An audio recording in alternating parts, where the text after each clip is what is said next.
അസ്സലാമു അലൈക്കും. പ്രിയമുള്ളവരെ, ഞാൻ ഇന്നത്തെ വീഡിയോയിൽ പറയാൻ പോകുന്നത് ഈ ദിക്ർ ചൊല്ലുന്നവൻ സമ്പന്നനാകും ഇൻഷാ അല്ലാ. അള്ളാഹുവിൻ്റെ മഹത്തായ നാമങ്ങളിലൊന്നാണ് യാ ബാസിത്ത് യാ അല്ലാ. ബാസിത്ത് എന്നത് അള്ളാഹുവിൻ്റെ മനോഹരമായ നാമമാണ്.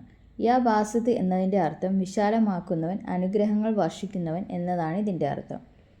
സങ്കടങ്ങൾ മാറ്റി മനസ്സിന് സന്തോഷവും സമാധാനം നൽകാനും ജീവിതത്തിൽ ഐശ്വര്യവും ഉപജീവനവും റിസ്ക് വർദ്ധിപ്പിക്കാനും ഈ നാമം ചൊല്ലുന്നത് ഉത്തമമാണെന്ന് ഇസ്ലാമിക പണ്ഡിതന്മാർ പറയുന്നു.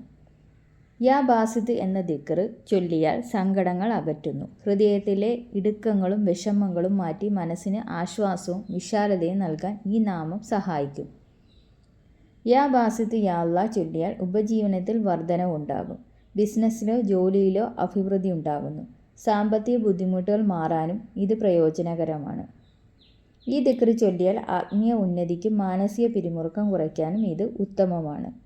തഹജ്ജുദ് നമസ്കാരത്തിന് ശേഷം യാ ബാസിത്ത് യാ അല്ലാ എന്ന ആത്മാർത്ഥമായി 10 പ്രാവശ്യം ചൊല്ലിയാൽ, കൈകളാൽ മുഖം തടവിയാൽ അള്ളാഹുവിൻ്റെ അനുഗ്രഹത്താൽ ജീവിതത്തിൽ ബർക്കത്തും വിശാലമായ ഉപജീവനം നൽകുന്നതുമാണ്.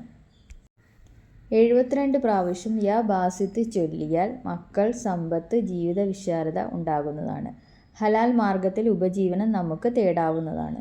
അള്ളാഹു സുബ്ഹാനഹു തആലയുടെ ബർക്കത്ത് കൊണ്ട് നമുക്കെല്ലാവർക്കും സമ്പത്തും ഐശ്വര്യവും പ്രദാനം ചെയ്യട്ടെ. ആമീൻ. അസ്സലാമു അലൈക്കും.